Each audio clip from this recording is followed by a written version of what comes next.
The 1977 masterpiece Annie Hall captured hearts with its neurotic humor and poignant romance, earning 4 Academy Awards and cementing its place in cinema history. Yet behind the timeless wit and memorable performances lies a sobering truth. 6 actors from this beloved film have since passed away, their voices forever silenced, leaving only their brilliant work as a testament to their talent. From suicide and cancer to strokes and diabetes, these performers faced their own real-life struggles far removed from the film's comedic charm, reminding us that even our most cherished entertainers are painfully human. Tony Roberts brought warmth and reliability to Annie Hall as Rob, Alvy Singer's best friend and voice of reason. In a film filled with neurotic energy and romantic confusion, Roberts played the steady companion who listened to Alvy's endless worries about relationships and life. His performance was understated but essential, providing the perfect counterbalance to Woody Allen's anxious protagonist. Roberts delivered his lines with a natural ease that made their friendship feel genuine and lived in, helping ground the film's more experimental moments with authentic human connection. Born in New York City in 1939, Roberts discovered his passion for acting early and studied at Northwestern University on the advice of family friend Lee Strasberg. He made his Broadway debut in 1962 with Something About a Soldier, and quickly established himself as a reliable stage performer. His breakthrough came when he auditioned for Woody Allen's 1966 play, Don't Drink the Water, beginning a professional relationship that would span decades.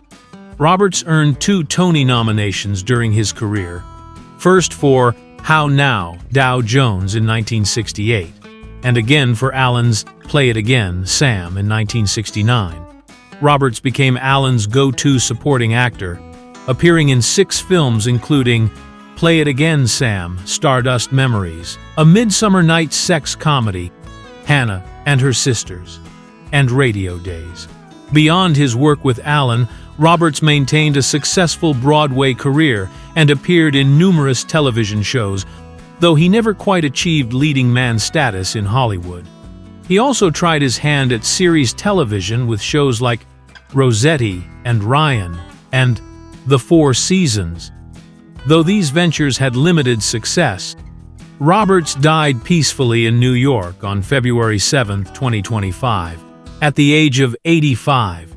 His death marked the most recent loss from the Annie Hall cast, coming just months ago. While he may not have been a household name, Roberts represented the skilled character actor who made countless productions better through his professionalism and natural talent. His 6-film collaboration with Woody Allen stands as a testament to his reliability and skill as a performer. Colleen Dewhurst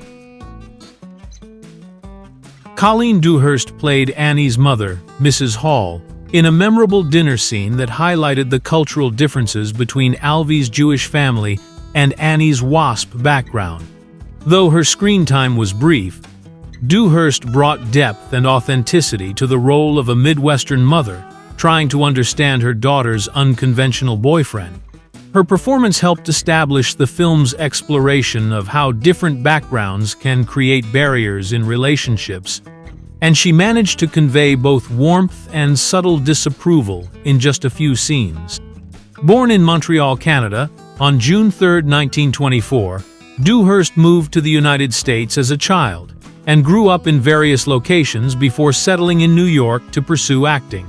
She studied at the American Academy of Dramatic Arts and began her career in the late 1940s, initially working as a switchboard operator and usher at Carnegie Hall to support herself while auditioning for roles. Her big break came when she met Joseph Papp, founder of the New York Shakespeare Festival, who cast her in several productions and helped launch her professional career.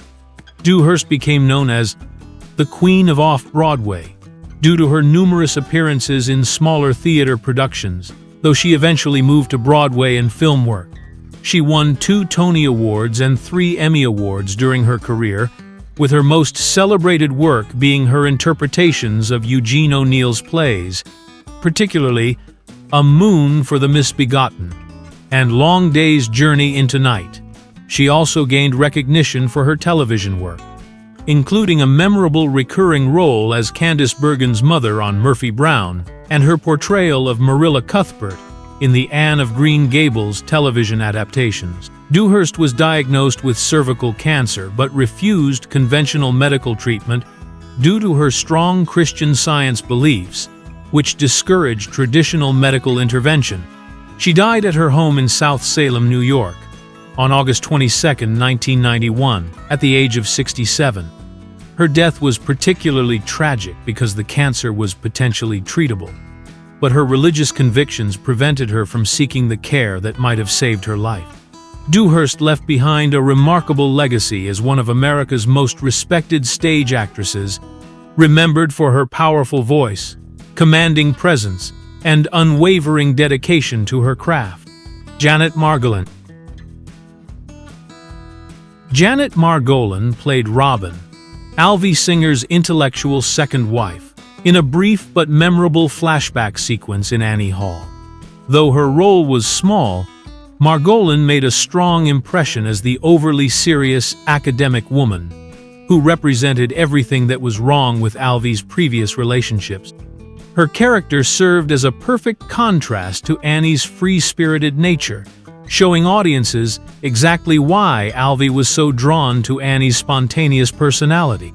Margolin played Robin with a cold precision that made it clear why the marriage had failed, helping to establish Alvy's romantic history without requiring extensive exposition. Born in New York City on July 25, 1943, to a Jewish family, Margolin showed early promise as a performer and attended the High School of Performing Arts. Her father, who had connections in the theater world, encouraged her to audition for roles. Though Margolin initially wanted to become a doctor, she changed course and pursued acting, making her Broadway debut at age 18 in Daughter of Silence, alongside established actors like Rip Torn and Vincent Gardenia. Her stage performance earned her a Tony nomination, which led directly to her breakthrough film role. Director Frank Perry discovered Margolin on Broadway and cast her as the troubled young woman in David and Lisa in 1962, a low-budget independent film about mentally ill teenagers. Her sensitive portrayal of a schizophrenic girl earned widespread critical praise and should have launched a major film career. However, despite the acclaim, Margolin struggled to find substantial roles in Hollywood and often ended up in supporting parts in films like The Greatest Story Ever Told and Nevada Smith. She appeared in 2 Woody Allen films, first as his girlfriend in Take the Money and Run and later in Annie Hall, but never achieved the stardom that many predicted after her debut. Margolin was diagnosed with ovarian cancer and died at her home in Los Angeles on December 17, 1993, at the age of 50. Her death came as a shock to those who knew her, as she had kept her illness private and continued working until near the end. Margolin's career represents one of Hollywood's great missed opportunities, as her natural talent and intelligence never found the right vehicle to showcase her abilities fully, leaving behind a legacy of what might have been. Laurie Bird. Laurie Bird played Paul Simon's girlfriend in Annie Hall, appearing in just a few scenes during the Los Angeles segments of the film. Though her role was small, Bird's natural screen presence made an impression as the tall, ethereal woman who represented the California lifestyle that both attracted and repelled Alvy Singer.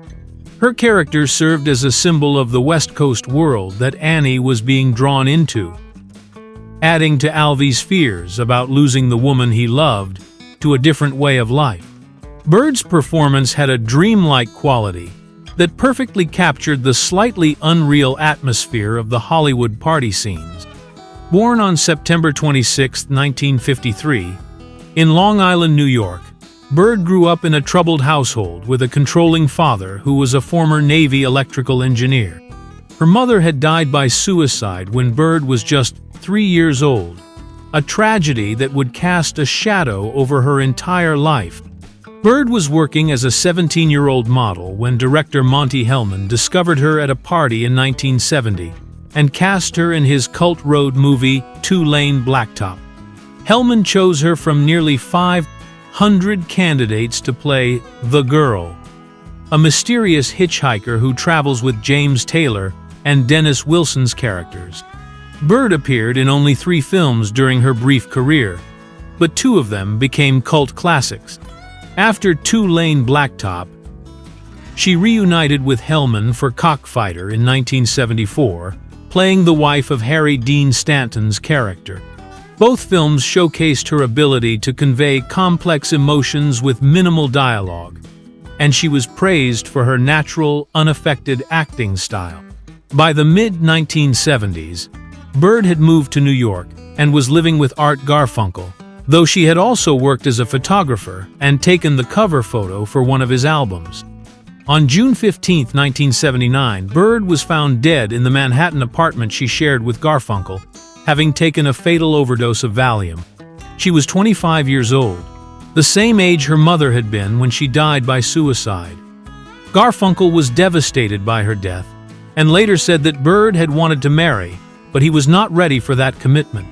Bird's tragic end cut short a promising career and serves as a reminder of the personal struggles that can exist behind even the most beautiful and seemingly successful lives. Marshall McLuhan. Marshall McLuhan appeared as himself in one of Annie Hall's most famous scenes, where Alvy Singer pulls him from behind a movie theater poster to settle an argument with a pretentious man in line. The scene perfectly captured the film's playful breaking of the fourth wall, while also serving as wish fulfillment for anyone who has ever wanted an expert to appear and prove them right in a public debate. McLuhan's deadpan delivery of the line, "You know nothing of my work," became instantly quotable, and his cameo represented one of cinema's most satisfying moments of intellectual comeuppance. Born Herbert Marshall McLuhan in Edmonton, Alberta, Canada, on July 21, 1911, he initially studied engineering at the University of Manitoba before switching to English literature. After earning his bachelor's and master's degrees in Canada, McLuhan attended Cambridge University for graduate studies and received his PhD in English literature in 1942. He began his career as an English professor at various universities before joining the University of Toronto in 1946, where he would remain for the rest of his academic life and develop his groundbreaking theories about media and communication. McLuhan became internationally famous in the 1960s for his revolutionary ideas about how television and electronic media were changing human consciousness and society. He coined phrases that became part of everyday language, including "the medium is the message" and "global village," and his book, Understanding Media, published in 1964, made him a celebrity intellectual. McLuhan predicted many aspects of the Internet age decades before computers became common, arguing that electronic media would create a interconnected world where information would flow instantly across all boundaries. His ideas influenced everyone from artists and advertisers to politicians and technology pioneers. In September 1979, McLuhan suffered a stroke that severely affected his ability to speak, the very skill that had made him famous as a lecturer and media commentator. The University of Toronto tried to close his research center shortly after his stroke, though protests from supporters prevented this action. McLuhan never fully recovered from the stroke and died in his sleep on December 31, 1980, at his home in Toronto. His death marked the end of one of the most original thinking minds of the 20th century, leaving behind ideas about media and technology that continue to shape how we understand our digital world today. Shelley Duvall. Shelley Duvall played Pam, a Rolling Stone journalist who becomes one of Alvy Singer's brief romantic encounters in Annie Hall. Though her role was small, Duvall brought her distinctive screen presence to the part, playing a woman who represents the kind of shallow California lifestyle that Alvy both craves and despises. Her character served as another example of Alvy's inability to connect meaningfully with women other than Annie, and Duvall's natural, slightly eccentric performance style added authenticity to what could have been a throwaway role in lesser hands. Born on July 7, 1949, in Fort Worth, Texas, Duvall was discovered by filmmaker Robert Altman at a party in Houston in 1970 while he was preparing to shoot Brewster McCloud. Altman was immediately struck by her unique look and natural personality, casting her in the film despite her complete lack of acting experience. This began a long professional relationship that would define much of Duvall's early career, as Altman became her mentor and cast her in several of his most important films throughout the 1970s. Duvall appeared in 7 Robert Altman films, including McCabe and Mrs. Miller, Thieves Like Us, Nashville, and 3 Women, for which she won the Best Actress award at the Cannes Film Festival.